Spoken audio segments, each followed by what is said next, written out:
Delsing spent 25 years on the PGA Tour and is a lifetime member of the PGA Tour and PGA of America. Now he provides his unique perspective as a golfer and network broadcaster. It's time to go on the range with Jay Delsing. On the Range is brought to you by Pro-Am Golf. Good morning, everyone. This is Golf with Jay Delsing. I am your host, Jay, and I've got Pearly, John Perlis with me. Good morning, Pearly. Good morning, good morning. Ready to roll. Well, we formatted the show like a round of golf. The first segment is called On the Range, and it's brought to you by Pro-Am Golf. Check out our social media outlets. You can find us. Twitter is at Jay Delsing. Facebook is Golf with Jay Delsing and Jay Delsing Golf.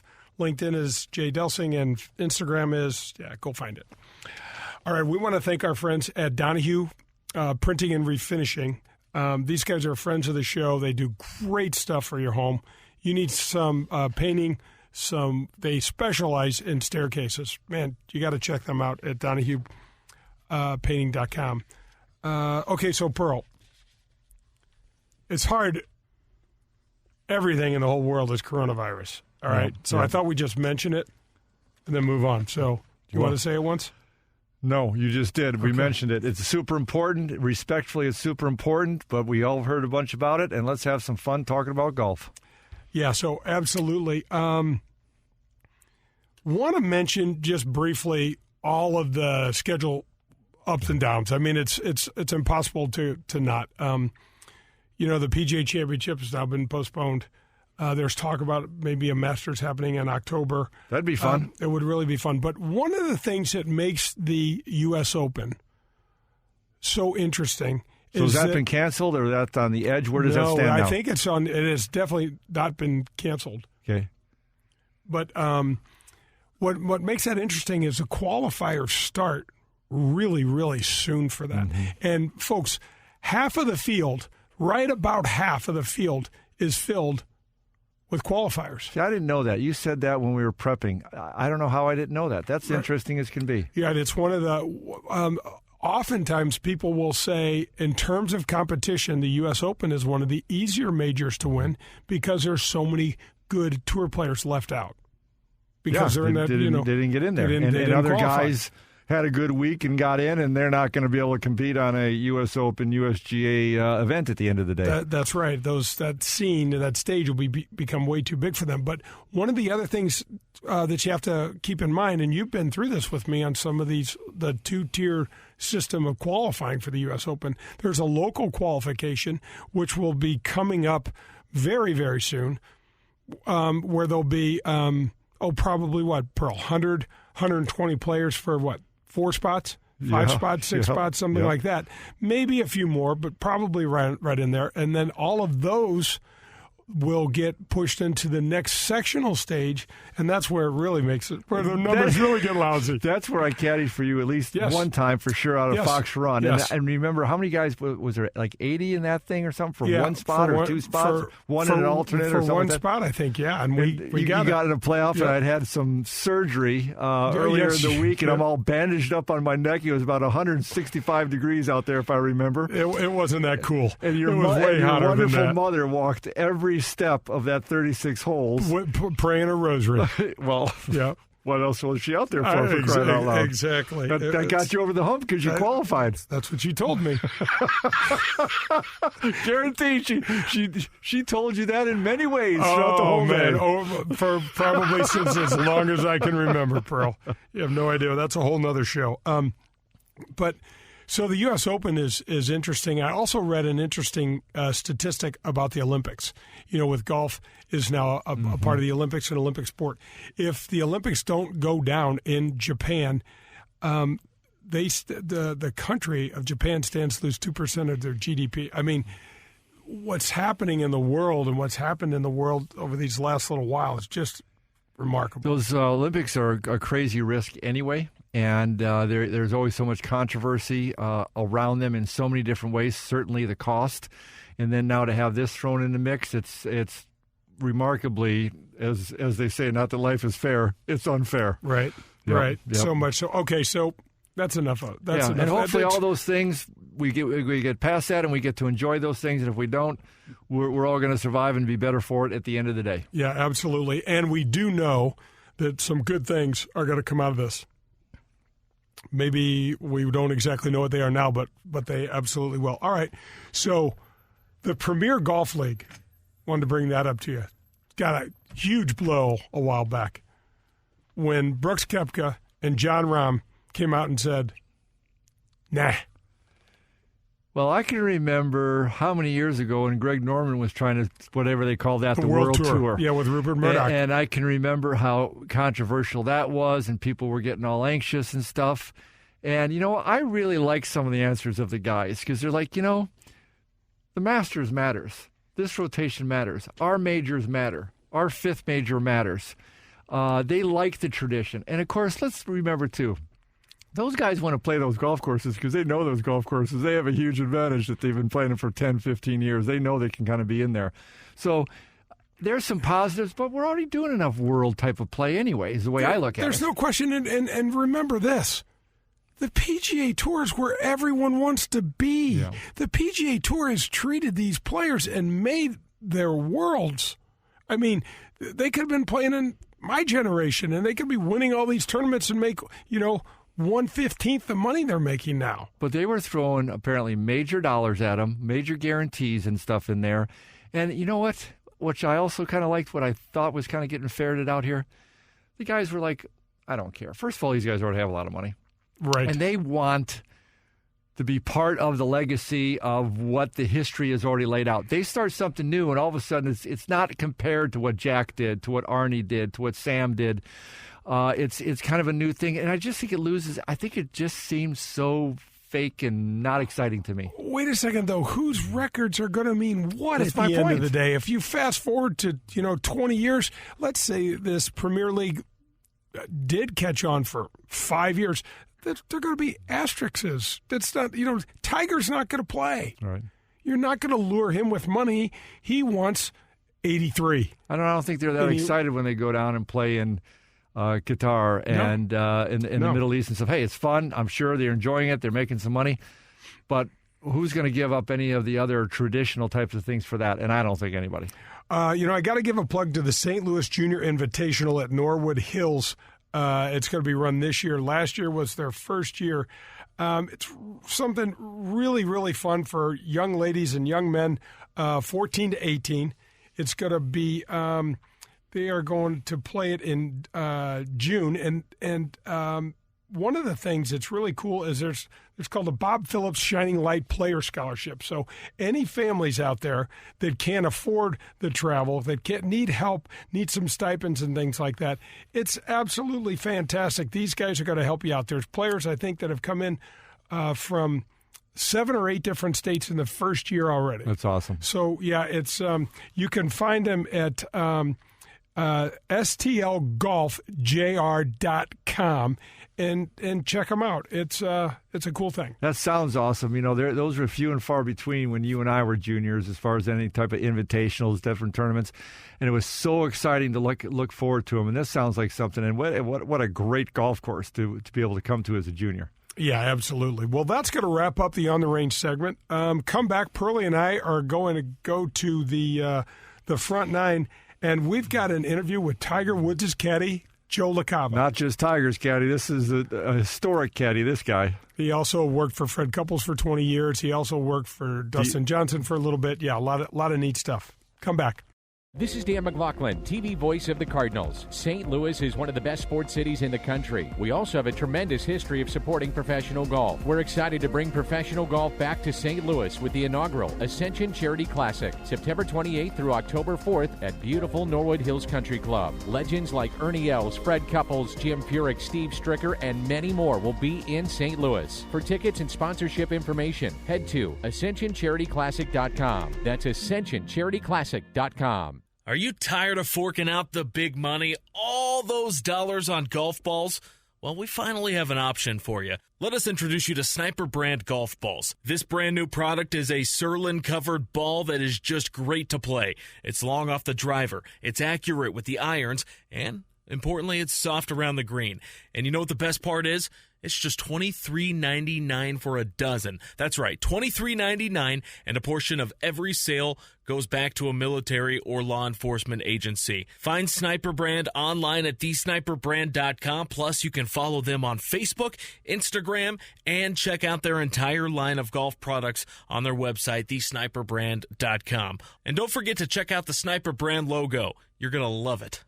I want to take a minute to tell you about a law firm that has been with me since the inception of the show. I'm talking about Doster, Ullom, and Boyle. The firm was started in 2015 by Mike Doster, Jess Ullom, and John Boyle. These are three veterans of the St. Louis real estate, banking, commercial, and corporate legal landscape. The firm has talented additional roster of professionals with decades of experience to help you achieve your goals in whatever situation you find yourself in. The firm was founded on the shared goals that success has to be measured by client and community satisfaction, not just profits for the partners. These guys are involved in the community, they live in the community, and they care about the community. Since its founding in 2015, Doster, Ullom, and Boyle have been involved in real estate, business, and corporate transactions with over $1 billion in combined value. Their areas of practice will overlap, and the firm's attorneys will take their time to get to know you and your situation so that they can guide you and point you in the direction that you need to go. Doster, Ullom, and Boyle, extraordinary talent, ordinary people. The choice of a lawyer is an important decision and should not be based solely upon advertisements.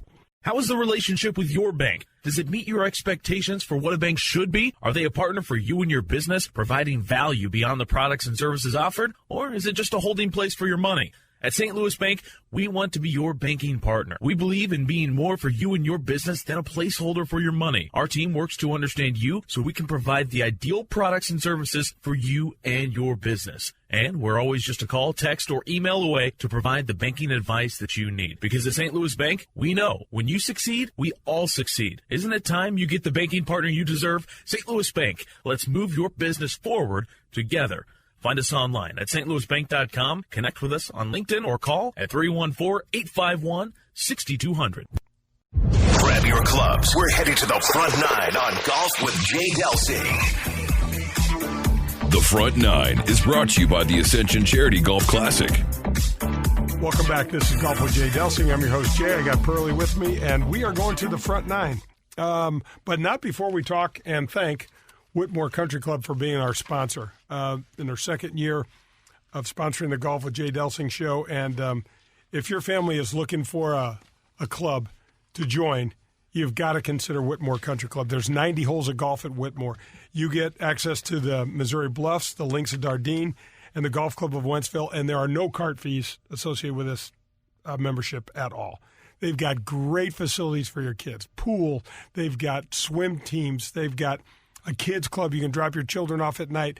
Bummer, who is the assistant pro of the decade or century. How far back can we go, Pearl?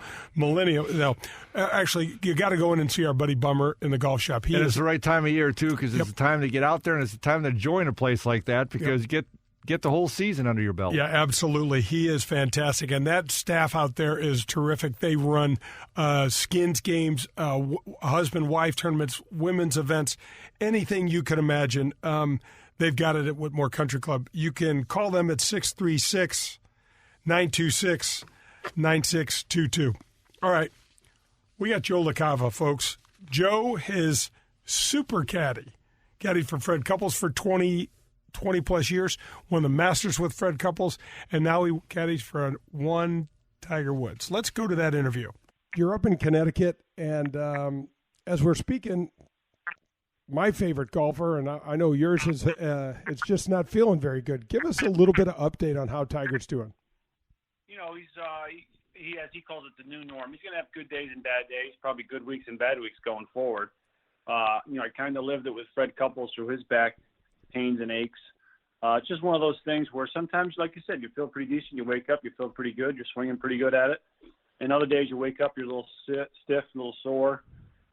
Maybe have some inflammation and just can't get through the ball, and you have a tough time swinging and practicing. So right now he's kind of in one of those spots where he's not feeling 100%. I think he just wants to be cautious and careful going forward and doesn't want to make things worse. I don't think it's really bad, but I don't think it's great either. I would say, kind of middle of the road right now, and he's just trying to work through things. Joe, let's take a walk back a little bit. Man, we've known each other for over 30 years. Let's talk about life on the PGA Tour back in the 80s when we first met. Man, what a difference. Yeah, no, from a caddy perspective, it's crazy. I mean, for us, things have gotten so much better and so much more positive in a lot of ways, and same for you guys as well. Forget the fact that we're making better money as caddies and so on and so forth, which is obviously terrific. But the way of life is better. You can afford now to have one roommate instead of 3 or 4. You can afford to fly places instead of having to drive everywhere. The accommodations at the golf course are nicer. They've got nice food for us. They've got indoor places with TVs and air conditioning in the summer, and maybe even heat, like at Pebble Beach and places like that. So things have gotten a lot better for us in those 25, 30 years that I've been out there. And I think the tour brass with the new regime, with Jay Monahan and so on and so forth, they are really looking out for us as well. And, they feel like we're a big part of the show out there, and they're treating us very, very nicely, very well at the PGA Tour these days. So it's very nice. It's come a long ways from the days, like you said, back in the 80s when it was, it wasn't bad, but it certainly wasn't like it is today. Well, Joe, I mean, back in the 80s, guys were driving to every event. And guys were, sleeping 4 and 5 in a hotel room. And, we weren't playing for any money. One of the things that I so admire about you is that, you and Megan have been married for a long time, have 2 kids, and you've seen it all, ups and downs. Yeah, great point, without a doubt. I mean, back in the day when you first started, I would say maybe 10% of the guys had families. I don't know what the numbers are now, but I'm guessing it's certainly probably more than half of that now, because like you said, you made a good point. You can afford to still do this job now and have a family. Whereas back in the day in the late 80s, you can make a living and survive, obviously, and obviously the top dogs were making an okay living and could do well and survive. But if you weren't working for a guy in the top 10 or 15, like I said, you were making a living and surviving, but I don't think you were making enough to support a family, or certainly not to support a family with kids.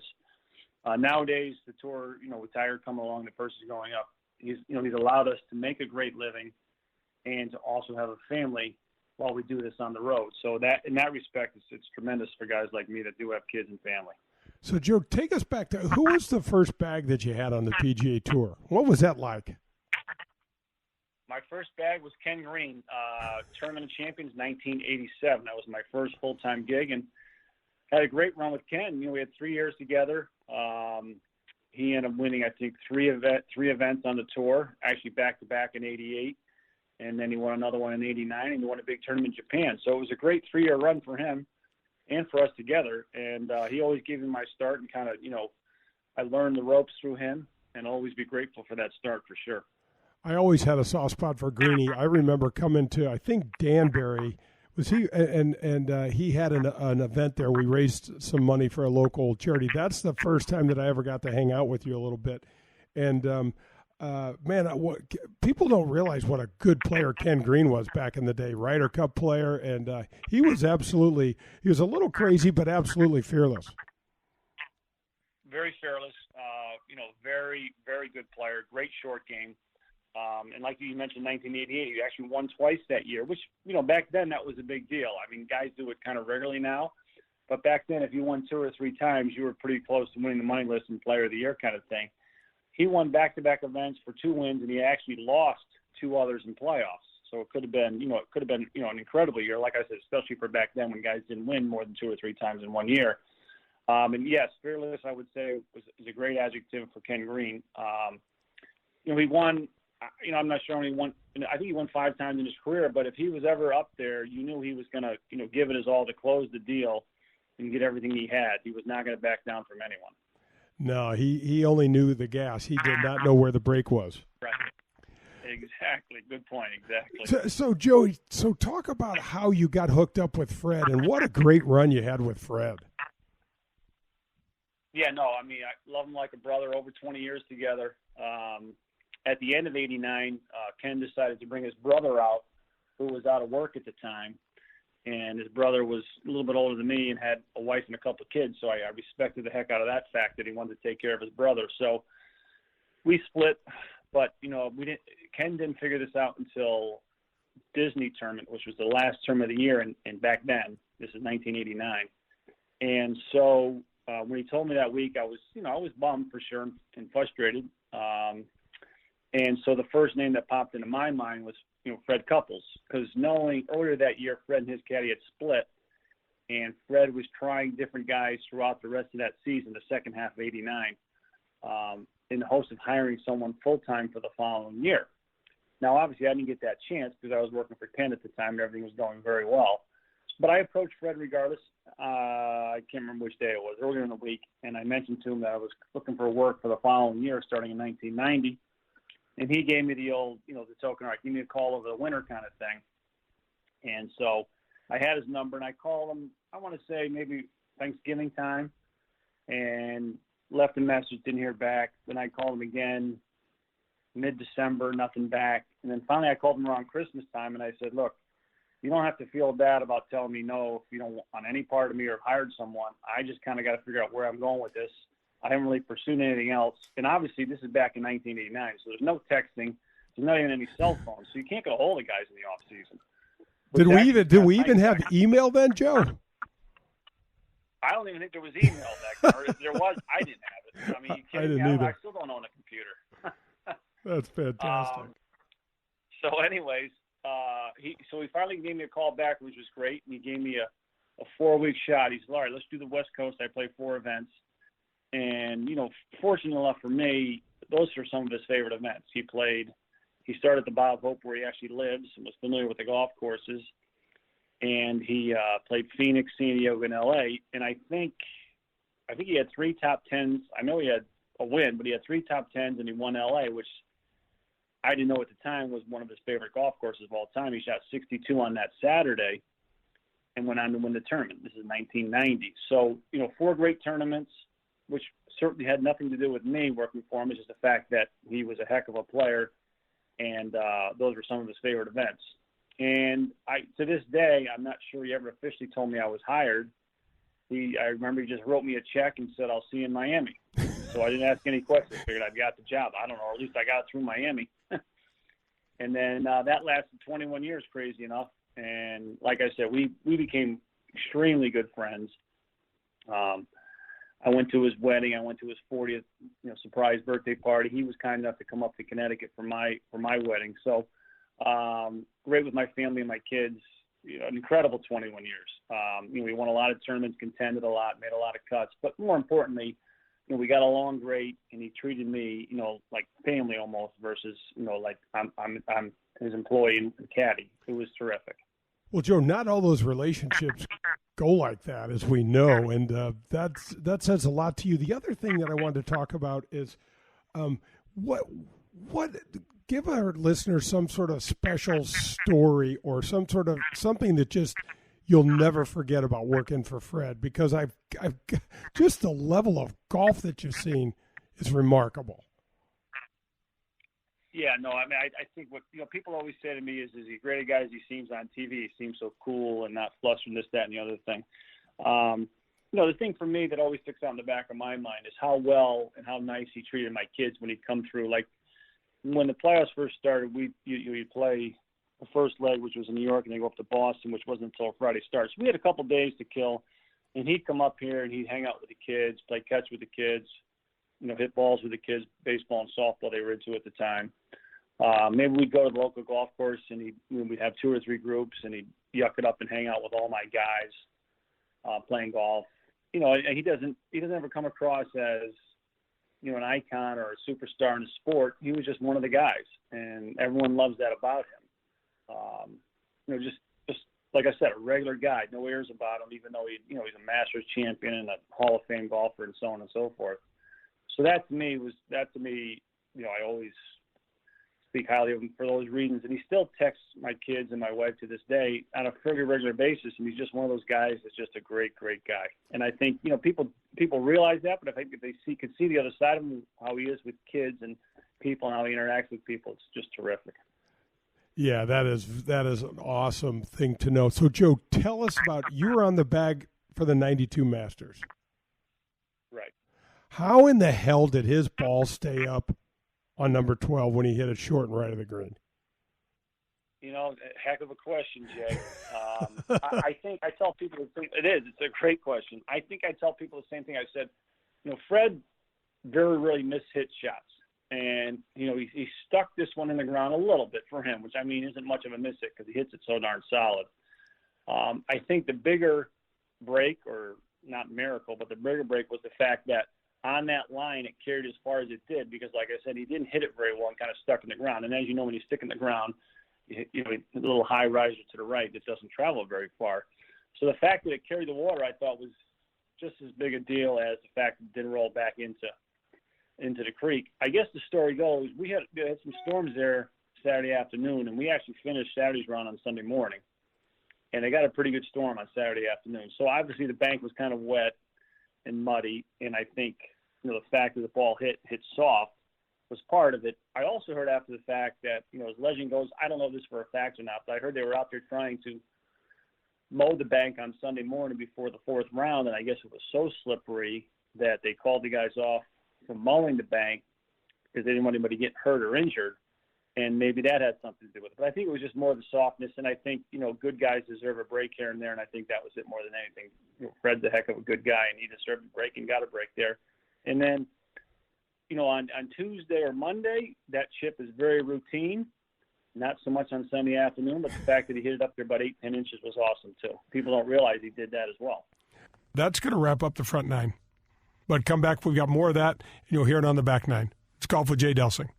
Are you in the market for some new clubs, maybe a bag, and the latest style of sweet new shoes? Is this a year you decide to stop listening to your buddy's advice and get some real golf instruction? If any of these appeal to you, then go to Pro-Am Golf today. Pro-Am Golf has all the latest gear from all the major manufacturers. Call Steve today at 314-781-7775 and schedule a lesson with Tom DeGrand. Tom is the best. He's been in the game for over 50 years, so you take that knowledge along with their state-of-the-art equipment, and boom, your game will get a whole lot better. Visit them at ProAmGolfUSA.com.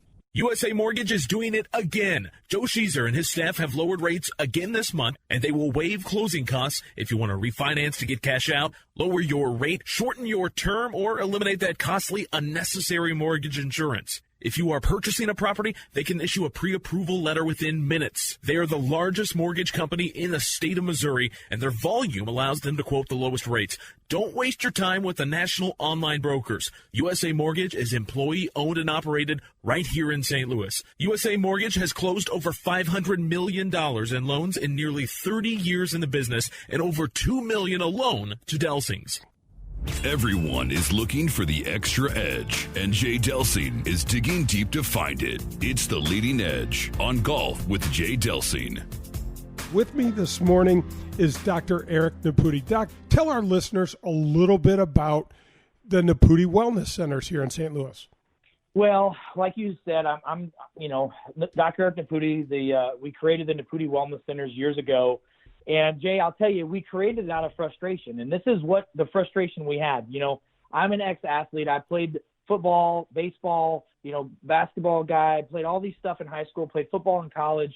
And I just loved helping people and loved helping athletes. But our Naputi Wellness Center started out, honestly, as a regular doctor's office. Started out, you come in, you've got a symptom, we treat your symptom, and that's what we do. And, Jay, I just got tired of not seeing people get to the level of success that I knew that they could get to. So we started adding technologies and techniques and new awarenesses and studying new things in addition to what I learned in my healthcare training. And now we've got a one-stop shop where we've created a place where we've got chiropractors, physical therapists, nurse practitioners, medical doctors, nutritionalists, psychiatrists, cardiologists, all under one roof to look at you as a whole. Instead of just looking at your shoulder, your back, your heart, your stomach, you're looking at you as a whole person. And what we found is this approach now, we've been doing it now over almost 15 years. This approach, we're getting amazing results with almost anything that comes in the door. Our forte is neuromusculoskeletal issues, which is, a lot of your listeners, right? Golfers, weekend warriors, basketball players, softball guys. We're amazing at helping people get the edge in performance and achieving peak performance.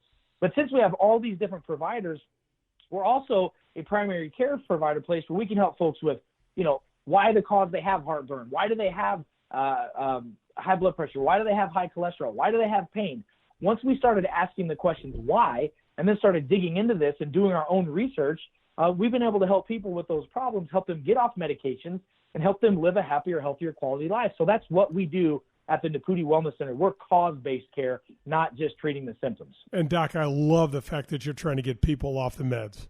Well, I mean, listen, here's what I'll tell you, Jay, is I can't tell you anybody that I've spoken to over the last 15 years is saying, hey, I'm really happy taking all these drugs. I like being all this. People know that better health does not come from more drugs. Now, let me be clear with this. There are some people that need to be on medications. There are some people that are going to be on medications for the rest of their life. But there are some people that are on, let's say, 5, 6, 8, or 10 medications, and we can help them by getting healthier, changing their diet, change their lifestyle, change the way they think, the way they move, the way they breathe, all these things, and we can help them get off some of their medications because they become healthier. People know that drugs don't help you improve your health, but they can help you reduce your symptoms. So we love that approach, and so does our community. I'm a patient down at the Naputi Wellness Centers. Folks, you've got to check Eric Naputi out. You got to shake this guy's hand when it's appropriate, and you got to visit him. Doc, tell us how we can get a hold of you. Well, you guys can find us at online at NaputiWellness.com. That's NEPUTE Wellness.com. You give us a call at 314-544-5600. And I would encourage everyone to follow us on Facebook. We've got some great free information on my page at Eric Naputi. That's NEPUTE. And you can also go to Common Sense Health on Facebook, Common Sense Health. Go there, like us. You'll have tons of information there. Dr. Eric Naputi. The 100,000-watt blowtorch for St. Louis sports, driven by Auto Centers Nissan, home of the 30-day return. WXOX and WXOS HD1, East St. Louis, 101 ESPN. I'd like to thank Whitmore Country Club for sponsoring my show, Golf with Jay Delsing, on 101 ESPN. Whitmore has been a great partner as I enter my second year. If you are considering a great place for your family to hang out, you've got to go over to Whitmore Country Club. Go in the golf shop, see my friend Bummer. He'll tell you all you need to know about the kids club, the golf, the tennis. They've got swim teams and leagues. There's anything you and your family could want at Whitmore Country Club. Visit them at whitmoregolf.com. We're halfway there. It's time for the Back Nine on Golf with Jay Delsing. The Back Nine is brought to you by St. Louis Bank.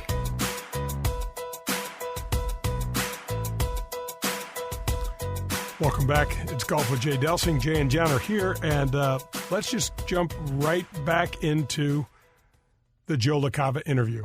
And for you folks that don't know who Joe LaCava is, he's currently the caddy for Tiger Woods and worked for over 20 years for Fred Couples. So, Joe, what is it about this game where when we get a good break, we almost feel guilty about it? Because I remember everyone asking Fred about that. I wanted to ask you about it, but how many times have we got bad breaks and just kind of shake it off as part of the game, and then a good one comes along, we don't even know how to handle it? Right. No, you're absolutely right. People, we just did. We just referred to that fact, and I tell people the same thing. I said he did go on to win the tournament by 2 shots. It wasn't like he chopped it around. And that's not the reason he won the golf tournament. He played, 71 pretty good holes last I checked besides that. And how about the pucker shot he hit on 18, so on and so forth on the last day. So I always look at it the same way. Like, people always want to say, oh, what a crazy break, or you got so lucky, this, that, and the other thing. Yeah, sure, it was fortunate. You always get some good breaks along the way when you win. But like you said, there are plenty of bad breaks too, early in the week. So I feel like they even out throughout the week. So like you said, people always want to point to that, but he played phenomenal that week. He was the favorite going in. He'd already won twice. So he was, the guy to beat. And that's not always an easy thing, to be the guy in position that's supposed to win, the hottest golfer, so on and so forth. But, to Fred's credit, he stepped up and kept playing some good golf and got it done. He loves that place down there too, doesn't he? He does. It's amazing. I mean, regardless of his age or his condition, he always seems to find a way. Last year, we play a couple practice runs with him every year. And he loves Tiger, and we have a good time. He goes, I don't know if I can do it much more, Joe. He says to me, he goes, I'm hitting woods into half these par 4s, which he really is. But he's kind of dinking around on Tuesday, Wednesday, and he gets a little hyped up on Thursday, and now all of a sudden he's hitting 4 and 5 irons in there. Yeah, he's not hitting 7, 8 irons like the other guys are, but he finds a way. I mean, making the cut at 59, 60, whatever he is I think is a great accomplishment, and I hope he continues to keep playing there. But I don't know whether he will or not. Yeah, I do too. I know his schedule is cut back, a tremendous amount, but I love just even on the Champions Tour, I feel like it's fun when Fred plays.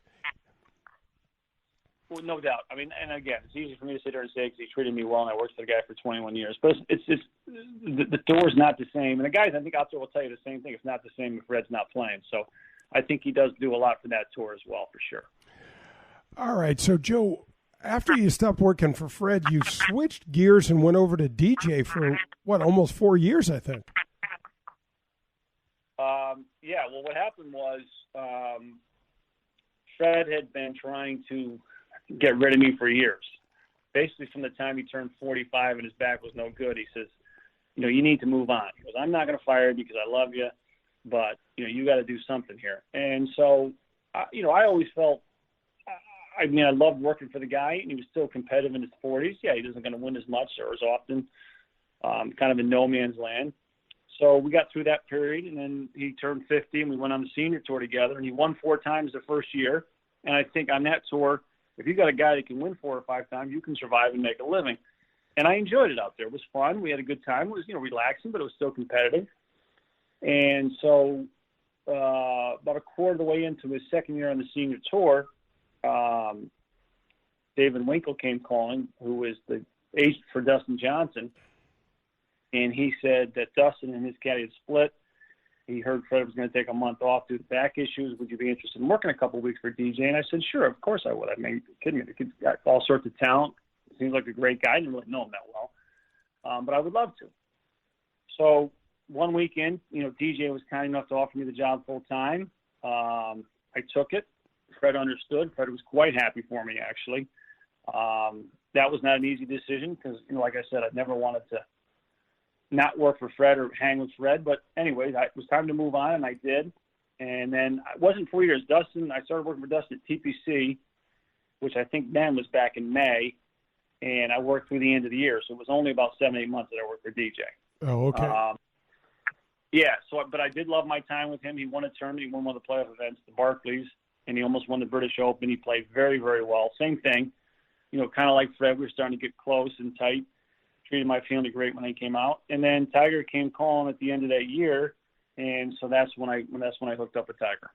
Yeah, that's awesome. So, Joe, let's talk a little bit about some of the experiences with Tiger. And you had this with Fred as well. You have been so fortunate to be involved in a bunch of Ryder Cups and President's Cups from all sorts of different angles. No, like you said, I've worked a lot of those team events, which are the best. I mean, obviously, there's nothing better when your guys winning the Masters, but when you get through the regular season and get to the end of the year, you're always looking forward to. As Americans, we're fortunate because there's one every year that you get a chance to play in. So, I've been a part of a lot of them, both working for guys, and then a couple times I was the so-called caddy captain for Fred, which was a lot of fun as well. But those are terrific weeks. I mean, you got guys who are now battling against each other all year long and all for years and years and years. Now they're playing together as partners and stuff like that. It just gets your juices flowing. As kids, we all grew up, even though we're all kind of in the golf industry, I think most of the players and the caddies grew up playing, at least early on, team sports. And I think there's nothing better than, being involved in a team sport in that situation. You get the juices flowing, the blood flowing.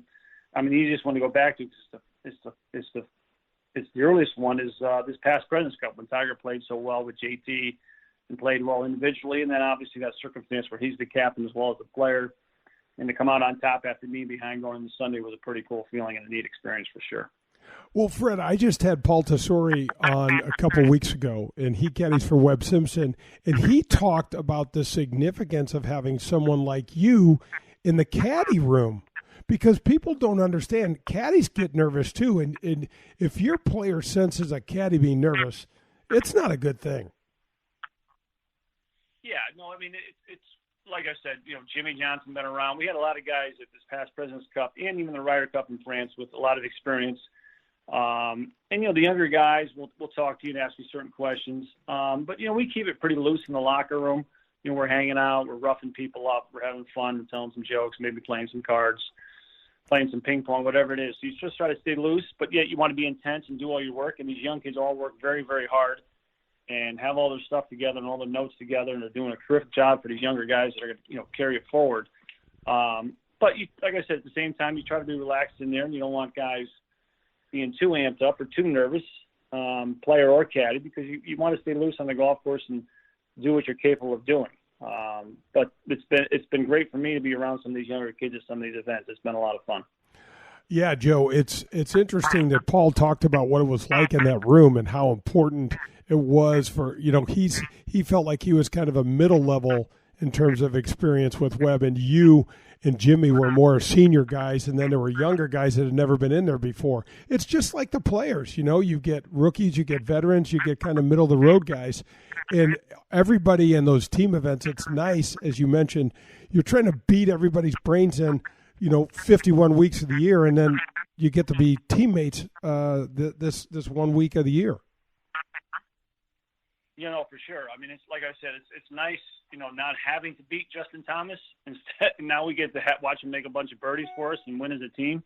So that's great. And I think Paul is being nice. I mean, a lot of guys look up to Paul too, because they know he does a great job for Webb, and they're a heck of a team together. So I wouldn't consider him a middle of the road guy. He may not have worked quite as many, but he's worked enough where he knows what's going on. Even on the other side when he worked for VJ back in the day. So he's got plenty of experience. And he works awfully hard too, obviously, and so does Webb. And they all work hard, obviously. But a lot of the guys look up to Paul. I don't know if they're looking up to me and Jimmy or not, but they just know we've been around the block a few times. And, we'll answer whatever questions they got. And like I said, we're out there to have a little bit of fun too at these team events, because it can't be that intense where you can't enjoy it too. So there's a good mix of that too, and we all have a good time. Yeah, that's it. So last thing, let's talk a little bit about this last Augusta win. I know it's your second time around the block, but everything you did, waiting for Tiger through the injuries and things like that, Joe, so impressive. I remember running into you at the Ryder Cup up in Hazeltine, and I don't think you'd worked for probably 2 or 3 years at that point, but you were still waiting because the chance to work for Tiger is so special. Yeah, well, you're being very nice, which I appreciate, and thank you. I realize people always say you're patient, you hung around, you're loyal, this, that, and the other thing. I kind of look at the other way. I mean, there's only one Tiger Woods, and I'm fortunate enough to have that job right now. So I appreciate what I have. Is it frustrating at times that he can't play as much as he used to, or sometimes can't play as the way he's capable of playing due to his back? Sure, that's very frustrating at times. We're sitting here this week, and I'm missing one of my favorite tournaments of all time, the Players. So that can be frustrating at times, but I have nowhere to go. I enjoy every minute working for Tiger. He's been great to me. It's a limited schedule, sure, but at the same time, I know when he's out there, he's going to give it everything he's got. For the most part, he's not going to play unless he's healthy enough to compete and win. But going back to last year's Masters, it was a terrific week, a terrific moment. He worked awfully hard. I know he worked harder than people can imagine the week before at home. More or less by himself, a little bit with Rob as well. He grinded to no end the week before, and he got up there. He was healthy. He was fresh. We started the week off Sunday afternoon by going out and just hitting some chips and putts, which was terrific, just to get some short game time in on the golf course, which makes a difference to me. You can practice your short game all you want at home or at Augusta on the range, but there's nothing like being out on the golf course working on your short game. I think that was a nice start to the week. He just had a presence about him. I'm not saying that starting Tuesday he just kind of felt like he was going to win, but he had a calmness about him and just, a very confident nature about him where I felt like he knew he was in a good spot. I think he was confident in the fact that, like I just said, he got a lot of good practice in at home. Obviously, it's one of his favorite spots, and he knew he was hitting the ball pretty well. It was just a matter of the putts go in or not. And believe it or not, looking back, yeah, he made a few 20, 25 footers, but it wasn't like he smoked it with a putter. He just played very consistently all week, didn't make any mistakes hardly, and like I said, just played very well tee to green and made putts when he needed to make them. Well, Joe, so many times the key is getting yourself in those positions because look what happens. Molinari has trouble coming in. There's just all sorts of things that went your guy's way to win. Yeah. Like you said, Molinari was playing very well. I thought he played very well. Forget what happened on 15, and, it's going to happen on 12 occasionally. But he played a pretty good round of golf, and he looked like he was going to be the guy to beat through 8 or 9 holes. And like you said, I think Tiger knows from past, you hang around. You don't have to shoot, 31 on the front nine and take the lead. You just got to be patient, bide your time, do your own thing. And then, like you said, I mean, sometimes it breaks your way. Some guys start, going this way or going south a little bit. You're just going steady, and making pars and a couple birdies here and there. And Tiger, like you said, you made a good point. Tiger has that experience. He knows. He doesn't know, but he knows if he can continue to do those things, chances are he's going to have a pretty good chance to win the thing when it's all said and done. Joe, you keep yourself in phenomenal shape. People don't understand how difficult it is to carry a bag at we're getting up there in age, and you're in great shape, and it's not easy walking those hills, is it? No, I mean, first of all, that's quite an overstatement, but that's nice of you. I think what helps me is the fact that we just talked about. Tiger doesn't play quite as much as the other guys, and when he's out on the golf course, it's a limited practice schedule, basically due to his back. So we don't very often play 18 holes, before Monday, Tuesday, Wednesday. We do on Wednesday if it's a pro-am, but let's just use Augusta, for example. Augusta is the hardest week of the year because it's a long week because guys want to get there and they want to practice and the range is great. People are always stopping you and talking to you. So the days are longer. Not a complaint. That's just a fact. And then, if people don't know out there that've never been, they don't realize how hilly that golf course is. But like you said, back to everything you just talked about. Age, it catches up with you. I try to keep in okay shape so I can keep canning because that's basically all I can do. But I think the fact that Tiger doesn't play as much helps my cause for sure. And Joe, last year you got inducted in the Caddie Hall of Fame. Yeah, quite an honor, very nice honor. At first I wasn't going to do it because I just felt like, I wasn't worthy per se. And when Bones was the first guy to contact me and said, look, I've done it. They want you to be in it. You should do it.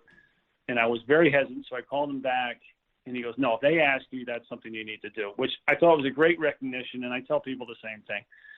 It's an incredible honor, but the only reason I'm in the Caddie Hall of Fame is because I work for Hall of Fame golfers. It's as simple as that. Yeah, but Joe, you're selling yourself way too short. It's not that easy to caddy, and you have to. Your disposition, it's coming through in this interview. You have to have a certain disposition to get along with these types of personalities. Yeah, well, again, thank you, and you're being nice. I mean, yeah, you're right. You do have to get along with the guys, and I feel obviously I do. I don't know what it is, but we do get along very well. In the caddying part, I feel like, I try to work as hard as I can and try to do as much as I can and make sure I'm prepared for the week and so on and so forth and walk the course and do all my stuff. But that's my job. That's what I'm supposed to do. So it's not like I'm going above and beyond, but I always feel like I'm prepared and I get along. It's easy to get along with guys that are good guys and, easy to get along with kind of thing. You know what I mean? Yeah, absolutely. Well, just one last thing. Is there anything in all the years of you caddying, and I know this is like choosing your favorite kid, but is there anything that sticks out in your mind that when you're going to sit back and tell your grandkids, some of the first stories you're going to tell them is going to be this one? The fact that Tiger won the Masters after whatever the stretch was of him not playing much and 10 or 11 years between majors and all the injuries and all he'd been through and the fact that his kids were there, that was a very special moment for me because I have two kids that I can appreciate where he's coming from. And I know how much it meant to him to have his kids there and see it because basically, at 10 and 12 years old, they haven't seen a lot of it. Even, back to 12 and 13 when he was player of the year and won 8 times over those 2 years, the kids were very, very young. And I don't think they were, watching any golf back then. So I think, I'm not sure. I think Charlie had been the one in Akron when Tiger had won, but I don't think Sam had been on the grounds for any of Tiger's wins. So that, to me, will always be a special moment, being a family guy and a kid guy, the fact that they were there in the back of the 18th green when their old man won his 15th major in his 5th green jacket. Pretty special moment. All right, that's going to wrap up the back nine. We're headed to the 19th hole after these messages come back. It's Jay and John on Golf with Jay Delsing. The 100,000-watt blowtorch for St. Louis sports, driven by Auto Centers Nissan, home of the 30-day return. WXOX and WXOX HD1, East St. Louis, 101 ESPN. For the last 48 years, Pro-Am Golf has been providing outstanding customer service to the greater St. Louis area for all of our golf needs. From top-of-the-line equipment to full-service club repair lessons and instructions. They now have their own retail outlet as well as state-of-the-art computers, cameras, and things to customize all of your personal club fitting needs. Pro-Am Golf carries all the major brands. They also have the latest fashion trends from Puma Golf. Whatever your needs, Pro-Am Golf will meet them and have the best customer service in the industry. Call us at 314-781-7775 or find us at ProAmGolfUSA.com. This is Dan McLaughlin, TV voice of the Cardinals. St. Louis is one of the best sports cities in the country. We also have a tremendous history of supporting professional golf. We're excited to bring golf back to St. Louis with the inaugural Ascension Charity Classic, September 28th through October 4th at Norwood Hills Country Club. Don't miss your chance to see PGA Tour champion legends. Proceeds will benefit St. Louis area youth, including the Urban League, Marygrove, the Boys and Girls Club, and more. For tickets and sponsorship information, head to AscensionCharityClassic.com. USA Mortgage is doing it again. Joe Sheezer and his staff have lowered rates again this month, and they will waive closing costs if you want to refinance to get cash out, lower your rate, shorten your term, or eliminate that costly, unnecessary mortgage insurance. If you are purchasing a property, they can issue a pre-approval letter within minutes. They are the largest mortgage company in the state of Missouri, and their volume allows them to quote the lowest rates. Don't waste your time with the national online brokers. USA Mortgage is employee-owned and operated right here in St. Louis. USA Mortgage has closed over $500 million in loans in nearly 30 years in the business and over $2 million alone to Delsing's. I want to thank Donahue Painting and Refinishing for supporting the show. When I was out playing golf, in my mind, I would see a picture that I wanted, and I'd try to hit the shot the way it was painted in my mind. The way you see your home is what Donahue Painting and Refinishing can make your home look like. Grab your friends, a cold one, and pull up a chair. We're on to the 19th hole on golf with Jay Delsing. The 19th hole is brought to you by Sniper Brand Golf. Welcome back to Golf with Jay Delsing. I'm your host, Jay. I've got John Pearly May with me here. And what'd you think of that LaCava interview? First of all, I was so pumped up when you even told me you were going to get an interview.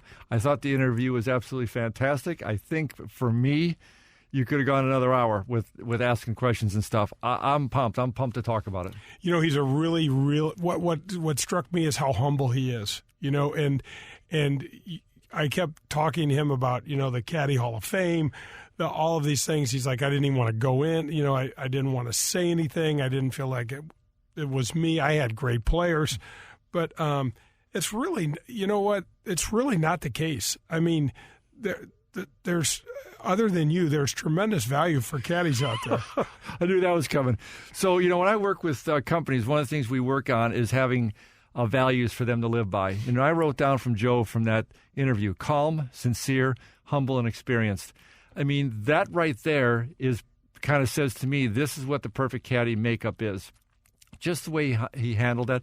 He's working for major egos. I'm not saying these guys aren't good guys, but there's major egos out there. He absolutely knew how to handle it, but I also loved that he talked about that he ended up being friends with these people, sincere friends, right. Intermingling, you know, with their family, their kids getting together. That speaks a lot to that, and that he absolutely played his role. And, yeah, he just happened to have three of the best players in the last 30 years on the tour. Yeah, it doesn't, you don't get that lucky. He did a lot of the right things. Yeah, and Joe's 65 years old, keeps himself in Is he that really, old? Really good shape, yeah. And you know what? He's raised a family. He's got, two kids. And raised a family, you know, look, back in the day, you could have a guy who was really a good player and still not make a whole hell of a lot of money. So what's he making? What's he making a year with Tiger? Because I appreciate that he's waiting for Tiger. With Tiger. But I don't think I think he's getting paid while he's waiting for Tiger to get back out there. Okay, so I'm going to tell you what I don't know specifically. I've heard a lot of different things, but I've heard that Tiger is frugalish. Yes. But he can't sit there for 2 years waiting for Tiger to go play and not get paid anything. No. I'm sure they have an arrangement worked out. But with the landscape now, I mean, Tiger hasn't played in how long? Yeah. I mean, and so that means, and Tiger, I think Joe said in the interview, Tiger was always encouraging Joe to, get another bag, go work for somebody else, until I can come back. And Joe was like, nope, I'm your man, and I'm going to stick it out and wait for you. So what is he making? He's making a minimum of $2,500 a week that he caddies, a minimum. Now, does Tiger pay for all of his travel and everything? I would have to think yes. And then I'm thinking that Tiger probably hits him with 10% of everything he wins. Of everything. Okay. Of everything. So that makes some sense then. Yeah. So that's what I'm guessing. Yeah. So Joe's doing fine. Yeah. Well, we could probably pull it up so far this year. He might not feel like he's doing so fine. Tiger's played what, twice? He played L.A. and he played San Diego. Well, this year, yeah, right. But I'm placing a bet that there's an understanding here, and you're going to make X for sure. Bottom line. And I'm not sure. There has to be the appropriate amount. The guy's the best caddy there is. There has to be an appropriate amount. Tiger's flush, so they're going to do. Tiger's flush is one of the more. They're going to do the right thing. Yeah. And I think it's just kind of cool. The whole piece was kind of cool. I liked when he talked about, for me, how hard caddying is, how much it's changed through the years, how much better they're getting treated at different facilities. I learned a little bit about that, along the way, some of the things. Normally, I just used that brother badge you gave me, so I was having lunch with you next to the players. Yeah, we would take. Some of the guys didn't like that too much, but I thought that was okay. Yeah, you got better food, and you got your shoes shining there while you were eating and stuff. No, I think what stuck out in my mind too, and we're going to have a lot more caddies on the show here as we move forward because I think it's so interesting. The conditions, the fact that the players are making so much more, that the caddies are making so much more, they're being better cared for. Now they're working on health insurance and things like that for the caddies. All these things long overdue. Hey, Jay, I can remember when I was first out there with you a couple of times. We'd walk through that parking lot, and you would change caddies and stuff, and sometimes you didn't play in as many events as you wanted. So normally you'd have 2, 3, 4 caddies walking up to you, and they'd see me carrying the bag, and they knew I wasn't a regular out there. Some of the guys didn't appreciate some of that kind of stuff. But the caddies in general have stepped their game up big time to be able to even approach these players nowadays. They can't play the same game they did once upon a time. These guys have to have their act together. Right, and there's no doubt. And you know what, John, when we were playing in my years, there was not any sort of prerequisite to know one damn thing about golf. Right. And I'm not saying that a lot of them do, but there are guys, and we mentioned this with, I think, Mark Long last year when Mark was on the show and talking about caddying. There's guys that have had certain tour cards that are caddying now. Really, really good All-American players in college, very, very much so. So, well, by the way, I think you could really see, or I felt I could, the calmness of Joe and how he would fit with Freddie for so long. Because between the two of them, I wonder how many times they had to tap and say, guys, wake up, it's your time, it's your turn to hit. Those guys are just, there's not much of a heartbeat between those two guys who are so damn calm. Right, and I wanted to, when Fred plays, he's irritable. Okay. It doesn't look like it, but he's irritable. He'd be like, why am I here, Joe? My back hurts. And as a player, you would, and I wanted to go into that a little bit with Joe, and we talked at the beginning, and then I decided to kind of stay away from that because, that's not kind of what we're about. But I saw it as a player without question, and I just sent a text message to Brett Quigley, who won on the Champions Tour early in the year. He got paired in the last group with Fred when he had the lead down in Tucson, I think. And I said, how hard was it to play with Fred? And he goes, man, nobody ever talks about that. It's just hard. Fred kind of moans a lot. You're like, and then you turn around and he shoots 66 and you shoot 70 and you're like, Yeah, it's just kind of low key. One series of questions I encourage you in the future to ask caddies. What's the best thing you ever said to the player? And what's the worst thing you ever said to the player? Right. I would love to hear. Yeah, that's a good one. What comes of that. Well, that's going to do it for the 19th hole and for another show. We got another show in the books. Pearl, thanks for joining me today. Meat, thank you for keeping us together, keeping all these frogs in the wheelbarrow for us. We really appreciate it. Come back next week. We will be here with Golf with Jay Delsing. Hit 'em straight, St. Louis. That was Golf with Jay Delsing, brought to you by Whitmore Country Club. Tune in next Sunday for more from Jay, John, and the other pros and experts from the golf world. In the meantime, you can find all of Jay's shows at 101ESPN.com as well as at jdelsinggolf.com.